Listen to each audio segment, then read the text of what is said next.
Here I have ALCATEL U3, and today I'm going to show you how to reset app preferences on this device. So to do this, firstly you'll have to open Settings.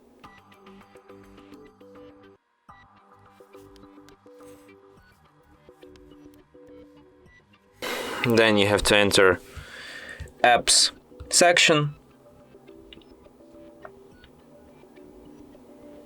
Then tap here and select Reset App Preferences, and then confirm it by tapping Reset Apps, and after that all of the apps settings will be reset. And that's it. Thanks for watching. If you find this tutorial useful, don't forget to hit that like button and subscribe to our channel.